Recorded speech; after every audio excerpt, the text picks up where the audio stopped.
सभी साथियों को प्यार भरा नमस्कार।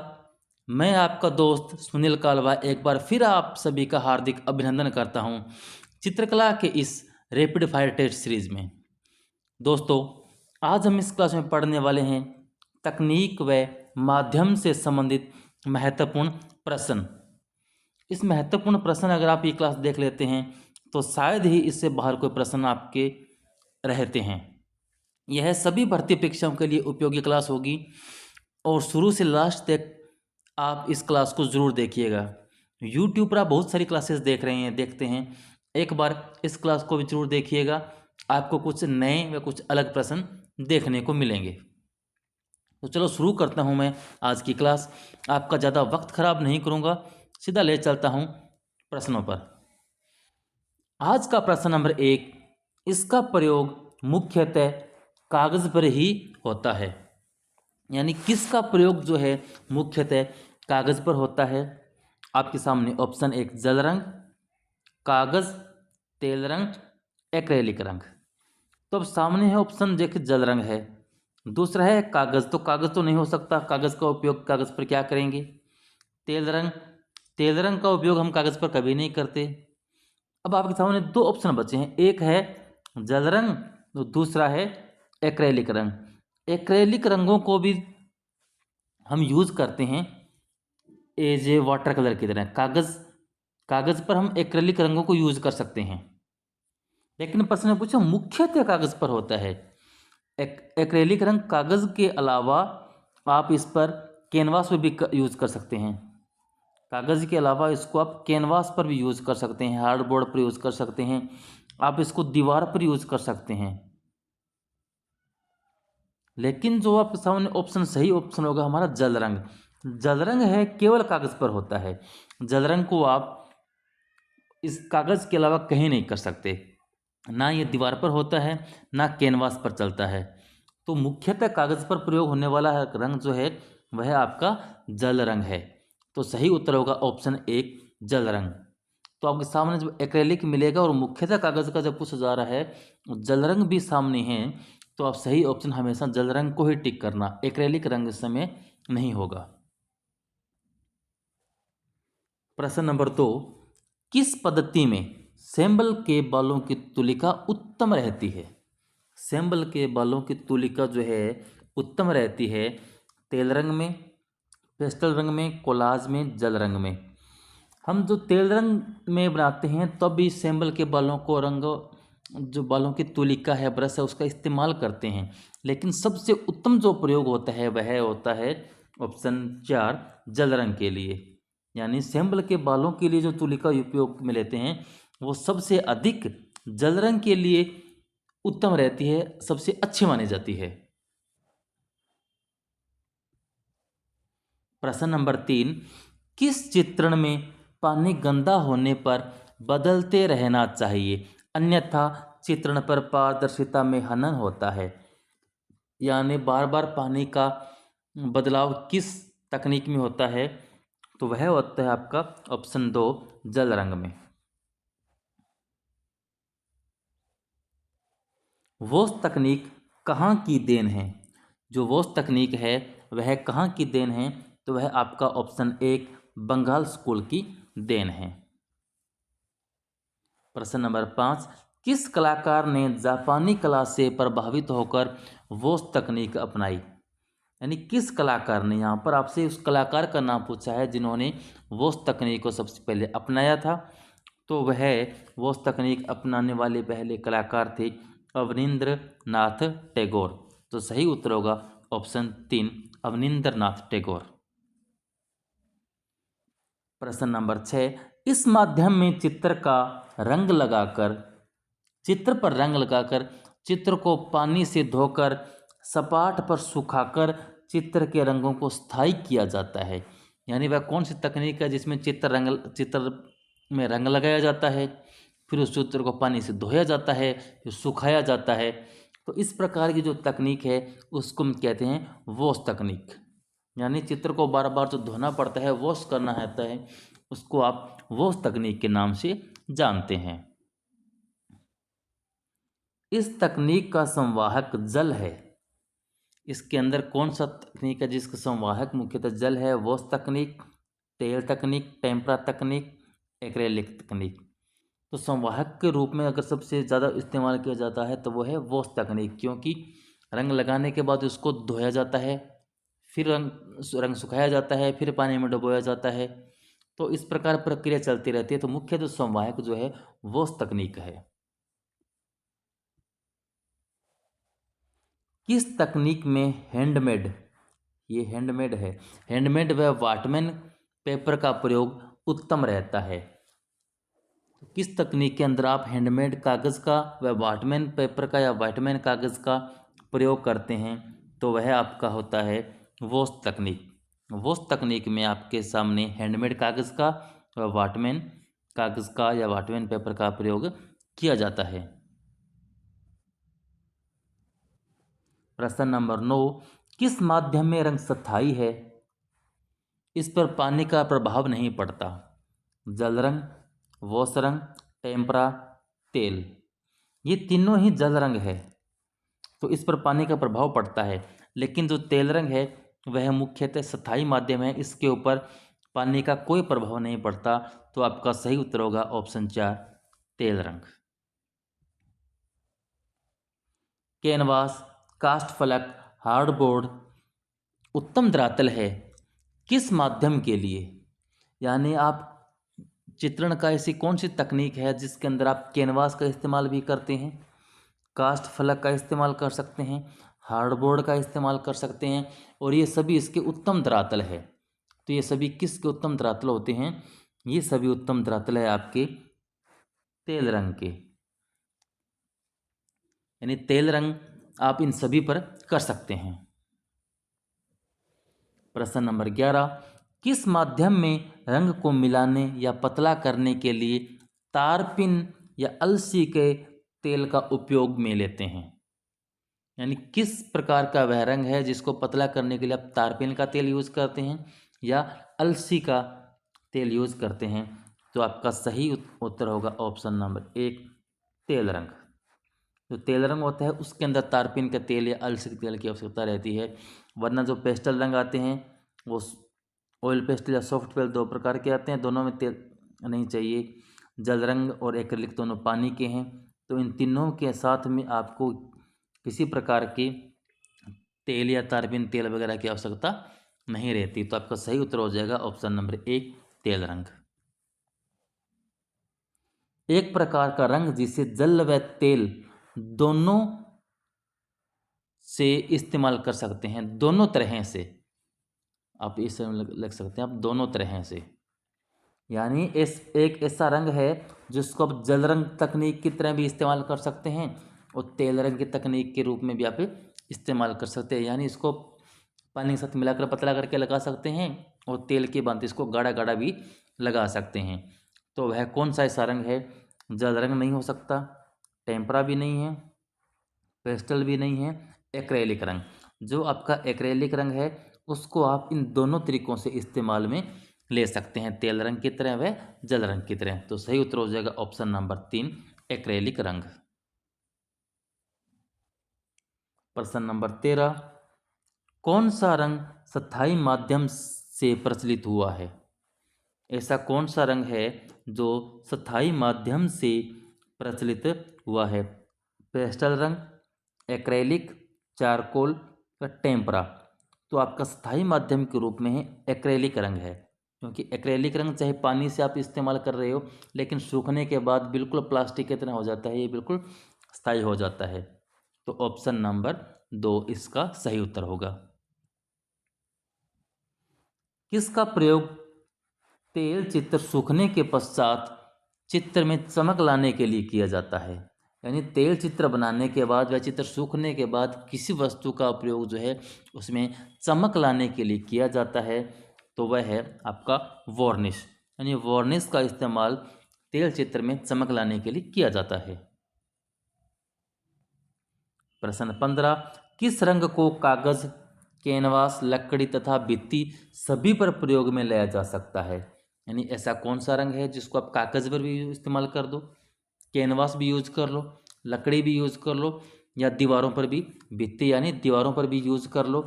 तो वह सभी धरातल पर यूज़ होने वाला रंग जो है, सबसे प्रसिद्ध रंग है, वह है एक्रेलिक रंग। यानी एक्रेलिक को आप कहीं भी इस्तेमाल कर लो, यह सभी जगह अच्छा स्थायी रूप से काम में आता है।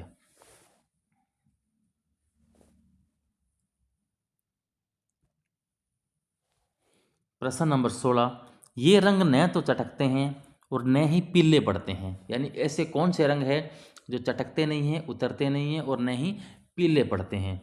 तो वो रंग है आपके एक्रेलिक रंग। ऑप्शन 2, एक्रेलिक रंग इस प्रकार के हैं कि कभी ये पीले भी नहीं पड़ेंगे और रंग कभी चटकेंगे नहीं। प्रश्न नंबर 17, इसे पारदर्शी पारदर्शी एवं अपारदर्शी दोनों प्रकार से इस्तेमाल कर सकते हैं। यानी यह कौन सा रंग है जिसको आप पारदर्शी भी कर सकते हो इस्तेमाल, वह अपारदर्शी रूप में भी इस्तेमाल कर सकते हो। यानी दोनों प्रकार से जिसको हम प्रयोग में ले सकते हैं, वह रंग कौन सा होगा? तो वह रंग होगा एक्रेलिक। यानी कि आप जिससे तरीके से यूज कर सकते हो, पानी के साथ यूज कर दो, बिना पानी के साथ इनको यूज कर लो, पारदर्शी बना लो, अपारदर्शी कर लो, दीवार पे लगा दो, कागज़ पे लगा लो, कहीं भी ले जाओ, बहुत ही अच्छा, शानदार व बड़ा प्यारा कलर है एक्रेलिक कलर। बड़ा सीधा साधा है, इसको जहाँ मर्जी, जब मर्जी, जैसे मर्जी यूज करो, ये कभी भी आपको परेशान नहीं करेगा। तो सभी प्रकार की विशेषताओं के साथ प्रयोग में आने वाला कलर है एक्रेलिक कलर।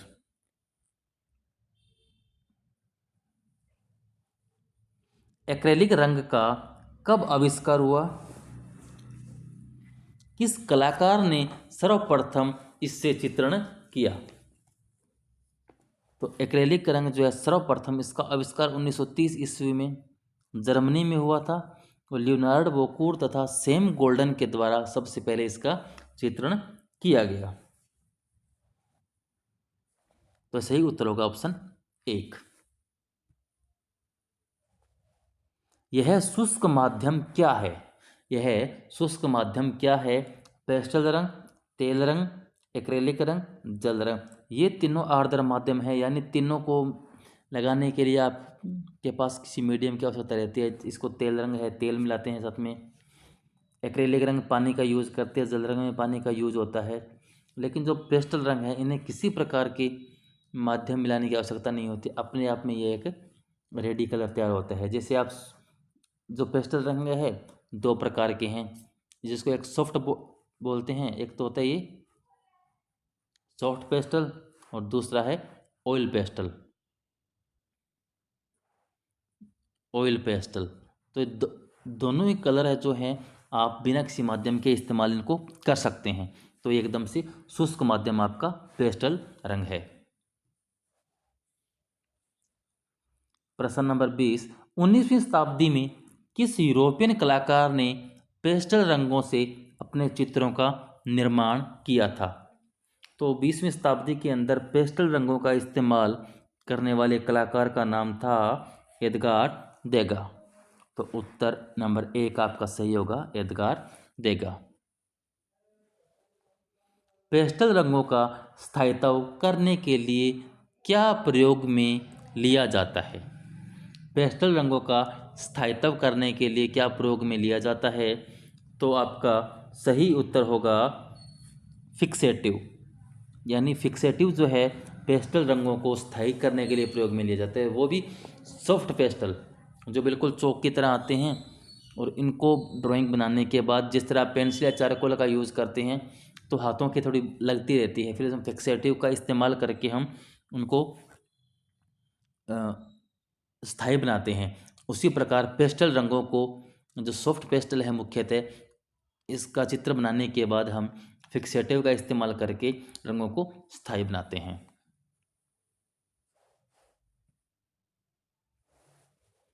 प्रश्न नंबर 22, कौन से पेस्टल ज़्यादा स्थायी होते हैं?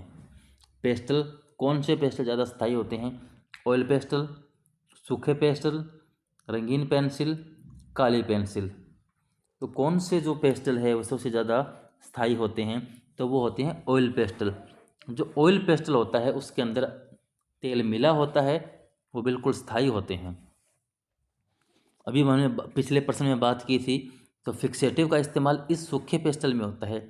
सूखे पेस्टल से आप ड्राइंग बनाओगी तो उसके बाद फिक्सेटिव का इस्तेमाल करना पड़ता है। ऑयल पेस्टल के बाद आपको किसी प्रकार का फिक्सेटिव का इस्तेमाल नहीं करना पड़ता। प्रश्न नंबर 23, यह प्रारंभिक रेखांकन हेतु स्केच करने के उपयोग में लिया जाता है। यानी प्रारंभिक रेखांकन हेतु स्केच करने के उपयोग में लिया जाता है, तो वह है चारकोल। ये सभी जानते हैं। यह क्या है जो अमरूद की लकड़ी, इमली की लकड़ी और अंगूर की बेल से निर्मित है। यानी अंगूर की लकड़ी, इमली व अमरूद की लकड़ी से बनने वाली जो है उसे कहते हैं चारकोल। यानी इन लकड़ियों को जलाकर जब अब कोयला तैयार होता है तो वो बनता है चारकोल। तो आप सोचते हो चारकोल किस लकड़ी से बनता है, तो आपके सामने इनमें से कोई एक ऑप्शन आ सकता है। तो इन सभी की लकड़ी से तैयार होता है आपका चारकोल। प्रश्न नंबर 25, प्रथम ग्रेफाइट पेंसिल कब बनी और कहाँ बनी। जो प्रथम ग्रेफाइट पेंसिल है वह कब बनी और कहाँ बनी, तो लगभग 1660 ईस्वी के अंदर जर्मनी के अंदर बनती है ये पेंसिल। प्रश्न नंबर 26, विभिन्न वस्तुओं को धरातल पर चिपकाकर बनाए गई कलाकृति को कहते हैं। म्यूरल, कोलाज, भित्ति चित्र या मिक्स मीडिया। तो अब वस्तुओं को जब धरातल पर चिपकाकर बनाते हैं तो उसको आप कहते हैं कोलाज। तो सही उत्तर होगा ऑप्शन 2, कोलाज।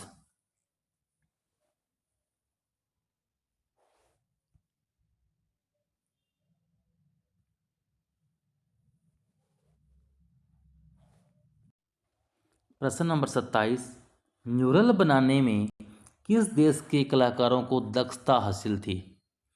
तो म्यूरल बनाने में जो कलाकार दक्ष थे वो थे मिस्र व पुनर्जागरण काल के यूरोपीय कलाकारों को। म्यूरल होता है भित्ति पर किया गया चित्रण, यानी जो भित्ति चित्रण होता है उसे आप म्यूरल कहते हैं। भित्ति पर किसी माध्यम के द्वारा जो चित्र तैयार करते हैं तो वह आपका म्यूरल कहलाता है। और जो म्यूरल बनाने में दक्ष कलाकार थे वो थे मिस्र और पुनर्जागरण काल के यूरोपीय जो कलाकार थे वह इस कार्य में निपुण थे। प्रश्न नंबर 28, दो या दो से अधिक माध्यमों को मिश्रित कर चित्रण करने को कहते हैं। यानी वह चित्रण जिसके अंदर दो या उससे अधिक माध्यमों का इस्तेमाल हो जाता है तो उसे आप कहते हैं मिक्स मीडिया। तो प्रश्न आ सकता है मिक्स मीडिया क्या है या दो से अधिक माध्यमों को क्या कहते हैं, तो आपका सही उत्तर होगा ऑप्शन 1, मिक्स मीडिया। प्रश्न नंबर 29, वर्तमान में कलाकार किसके द्वारा नए नए प्रयोग कर रहा है। तो वर्तमान में जो कलाकार हैं किसके द्वारा नए नए प्रयोग कर रहा है, तो वह मिक्स मीडिया के द्वारा नए नए प्रयोग कर रहा है। तो आपका सही उत्तर ऑप्शन नंबर 2। प्रश्न नंबर 30, भवन, फर्श तथा फव्वारों के लिए क्या अधिक प्रचलित था। भवन, फर्श तथा फव्वारों के लिए क्या अधिक प्रचलित था, तो सबसे अधिक प्रचलित था मणिकुट्टिम।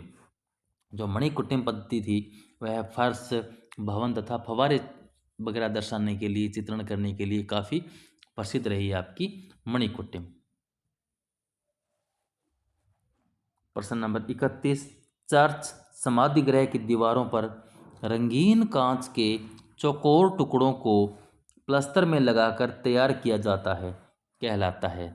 तो उसे क्या कहते हैं। चर्च की दीवार, समाधि गृह की दीवार आदि के ऊपर जो रंगीन कांच के चौकोर टुकड़े लगाए जाते थे तो उन्हें क्या कहता है, तो उनको मणिकुट्टिम कहा गया है। प्रश्न नंबर 32, खनिज, रासायनिक और वानस्पतिक रंगों का प्रयोग किस पर किया जाता है। तो खनिज, रासायनिक व वानस्पतिक जो रंग थे उनका प्रयोग किया जाता था, वो होता था लघु चित्रों में। यानी इन सभी प्रकार के जो रंगों का प्रयोग देखने में मिलता है आपको लघु चित्रों में।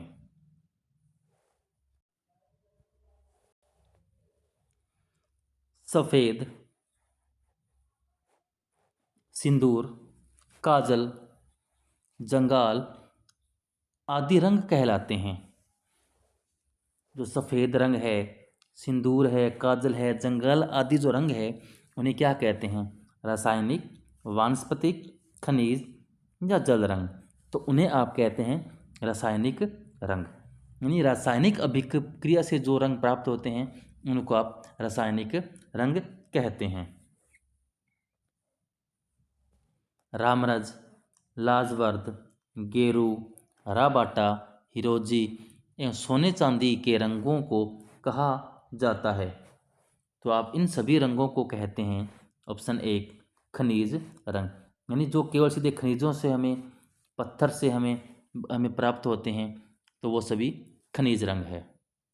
जो खनिजों से प्राप्त हो रहे हैं वो खनिज रंग है। जो रासायनिक अभिक्रिया से इनको जलाकर वगैरह कुछ नहीं तक एक रंग जिसको आप एक पदार्थ से दूसरे पदार्थ में जब बदल जाता है तो वह एक रासायनिक अभिक्रिया होती है। और उस प्रकार से जब रंग प्राप्त होता है तो उसे रासायनिक रंग कहते हैं। या डायरेक्ट खनिजों से रंग मिल रहा है तो उसे खनिज रंग कहते हैं। तो रामरंज, लाजवर्द, गेरू, हरा बाटा, हिरोजी आदि ये जो रंग है वो सभी खनिज रंग है। हल्दी, लाख, केसुली के फूलों को कहा जाता है। यानी हल्दी, लाख व केसुली के जो फूलों से जो रंग बन रहे हैं उन्हें कहते हैं, उन्हें कहा जाता है वानस्पतिक रंग। यानी सीधे जो वनस्पति से, फूलों से, पत्तों से जिस प्रकार रंग बनाए जा रहे हैं, पौधों से, पौधों के पत्तों से, पौधों के फूलों से आदि वनस्पति से जो रंग प्राप्त किए जा रहे हैं तो उनको वानस्पतिक रंग कहते हैं। तो सही उत्तर होगा ऑप्शन एक वानस्पतिक रंग। प्रश्न नंबर 36, लेपिस लाजुली से कौन सा रंग बनता है? यानी जो लेपिस लाजुली जो पत्थर है उससे कौन सा रंग बनता है? तो उत्तर एक नीला रंग। दीवारों पर की गई चित्रकारी को क्या कहते हैं? जो दीवारों पर चित्रकारी की जाती है उस चित्रकारी को क्या कहते हैं? तो उसे कहते हैं भित्ति चित्रण। प्रश्न नंबर 38, गिल्ले प्लास्टर पर चित्रण कहलाता है। यानी गिल्ले प्लास्टर पर जब चित्रण करते हैं तो उसको कहते हैं फ्रेस्को बुनो। यानी प्लास्टर पर करने के जो जो भित्ति चित्रण है उसकी दो विधियां हैं, एक है फ्रेस्को बुनो, एक है फ्रेस्को सेको। लेकिन जो गिल्ला प्लास्टर है उसको कहते हैं फ्रेस्को बुनो। फ्रेस्को बुनो को और किस नाम से जानते हैं? जो फ्रेस्को बुनो है उसको और किस नाम से जानते हैं? तो फ्रेस्को बुनने को आला गिल्ला पद्धति भी कहते हैं।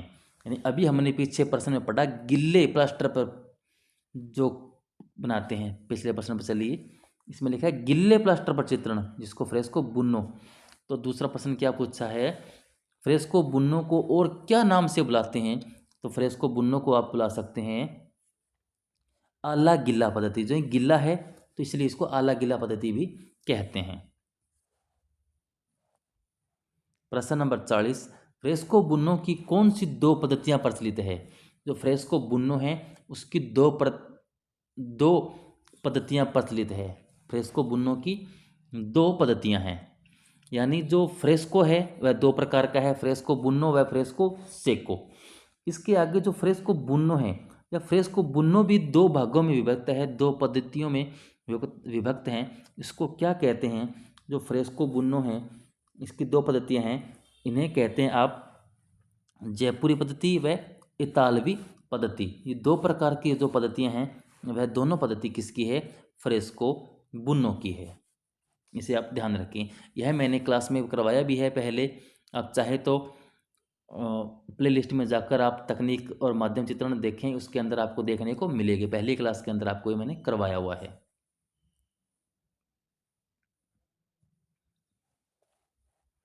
जयपुरी पद्धति का अन्य प्रचलित नाम क्या है?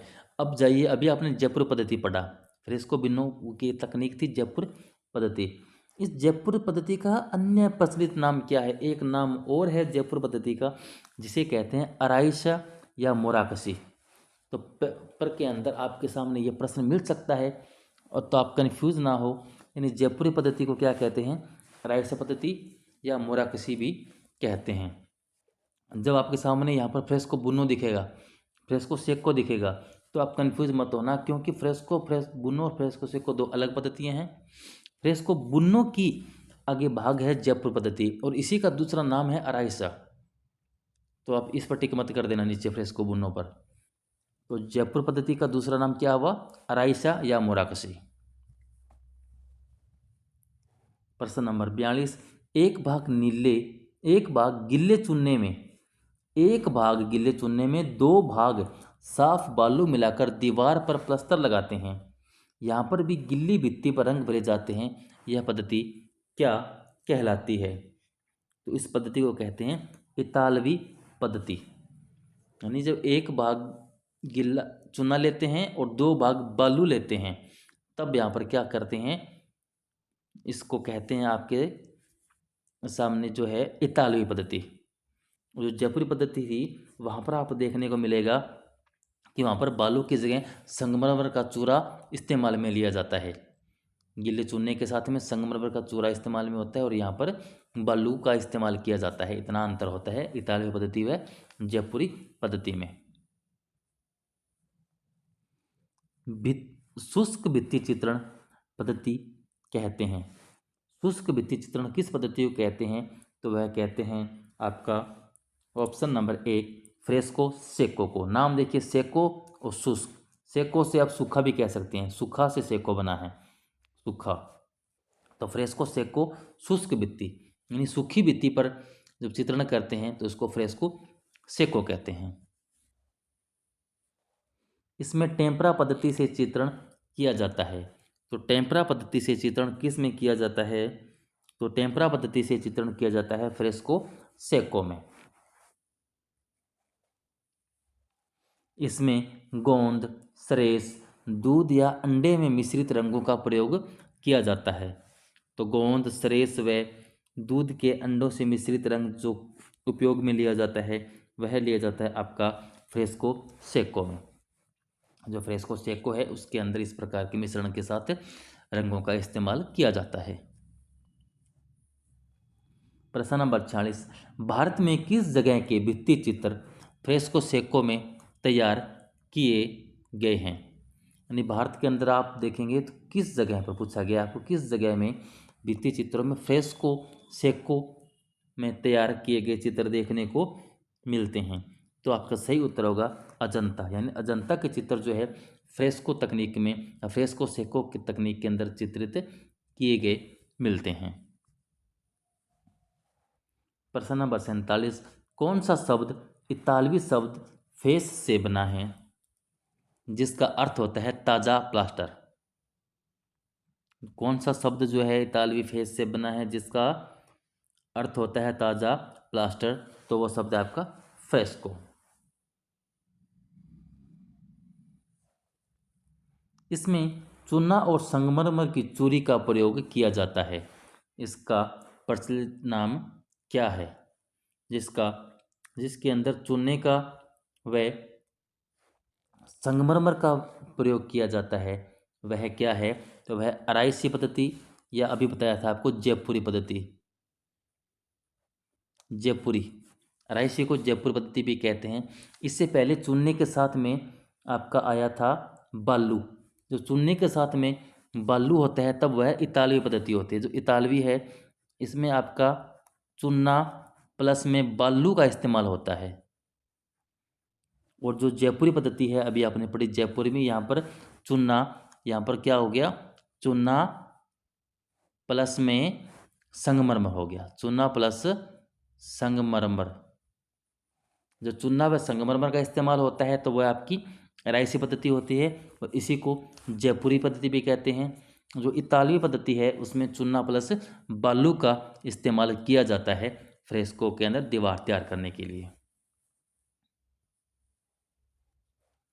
चिकने पाटे पर कागज को आटे की लई से परत दर परत चिपकाकर तैयार करने को क्या कहते हैं। यानी कागज के ऊपर आटे की लई लगाकर फिर कागज चिपका रहे हो, फिर लई, फिर चिपकाकर एक परत तैयार कर लेते हैं, उससे आप क्या कहते हैं, तो उसे कहते हैं वसली। प्रश्न नंबर 50, नीला थोथा वसली में क्यों लगाया जाता है? यानी जो वसली तैयार करते हैं, कागज़ में आटे की लेई लगाते हैं, फिर कागज़ चिपकाते हैं, इस प्रकार एक मोटी परत के रूप में वसली को तैयार करते हैं चित्र बनाने के लिए। उसमें साथ में नीला थोथा इस्तेमाल में लिया जाता है। तो नीले थोथे का क्या काम होता है? तो आपका सही उत्तर होता है नंबर ऑप्शन ए, कीड़ों से बचाव के लिए। यानी कागज़ है उसमें दीमक ना लगे, तो उससे बचाने के लिए नीले थोथे का इस्तेमाल किया जाता है। वसली तैयार करने के लिए कौन से कागज़ का उपयोग होता है? जो वसली है उसको तैयार करना है, वसली जो है उसे तैयार करना है, तो उसके लिए कौन सा कागज़ प्रयोग में लेते हैं? तो आपका सही उत्तर ऑप्शन 3, देसी कागज़ का प्रयोग किया जाता है। प्रश्न नंबर 52, वसली के कागज़ों को किस से चिपकाया जाता है? यानी जो वसली तैयार करते हैं तो कागज़ों को किस से चिपकाते हैं? ऑप्शन नंबर 1, आटे की लई से चिपकाया जाता है। प्रश्न नंबर 65, रंग भरने के पश्चात चित्र में चमक लाने के लिए क्या किया जाता है? यानी जब आप वसली वगैरह पर जब चित्र बनाते हैं, ये मुख्यतः वसली के रंग भर देते हैं, तो फिर चित्र को चमकाने के लिए, चित्र में चमक लाने के लिए क्या किया जाता है? तो घोटी या अकीक पत्थर से चित्र की गुटाई करना। यानी अकीक पत्थर से चित्रण में की गुटाई करना है, उससे चित्र में चमक आती है। तो सही उत्तर होगा ऑप्शन नंबर 1। प्रश्न नंबर 53, चित्रकला में इस्तेमाल किया गया पर्याप्त गाढ़ा तेल अथवा रंगों से चित्रण जिसमें तुलिका एवं चाकू से कार्य किया जाता है क्या कहलाता है? यानी सीधा गाढ़ा आप रंग इस्तेमाल कर रहे हो, तुलिका का डायरेक्ट रंग लगा रहे हो, या सीधा चाकू से नाइफ पेंटिंग आप कर रहे हो, तो इस प्रकार जो पेंटिंग करते हैं उसे क्या कहते हैं? तो इस तकनीक को आप इम्पेस्टो तकनीक कहते हैं। ये प्रश्न एक दो बार पूछा भी गया है और महत्वपूर्ण है, फिर प्रश्न पूछा जा सकता है कि चाकू से रंग लगाकर चित्रण करना क्या कहलाता है, या गाढ़े रंगों का इस्तेमाल करके रंग लगाना क्या कहलाता है? तो वो आपका होता है इम्पेस्ट या इम्पेस्टो तकनीक। प्रश्न नंबर 54, कौन से यूरोपीय चित्रकार ने अपने चित्र या इम्पेस्टो तकनीक से बनाए थे? तो वो कौन से यूरोपीय चित्रकार थे जिन्होंने अपने चित्र जो थे इम्पेस्टो तकनीक से बनाए थे? तो वो थे ऑप्शन नंबर 1, रेब्रांट। तो ये काम जो था रेब्रांट ने किया था। प्रश्न नंबर 55, ब्रश का पारंपरिक प्रचलित नाम क्या है? जो ब्रश है उसको पारंपरिक यानी प्राचीन समय से प्रचलित नाम लिया जाता है, तो उसे क्या कहते हैं? तो उसको तुलिका के नाम से जाना जाता है। ब्रश को प्राचीन समय में तुलिका के नाम से जाना जाता था। तो दोस्तों आज के लिए बस इतना ही। कैसी लगी आपको क्लास ज़रूर मुझे बताइएगा। अगर आपको मेरे वीडियोज़ मेरी क्लासेस पसंद आ रही है तो प्लीज़ मेरे चैनल को सब्सक्राइब करें, अपने दोस्तों को शेयर करें। देखते रहें, पढ़ते रहें, मस्त रहें। धन्यवाद।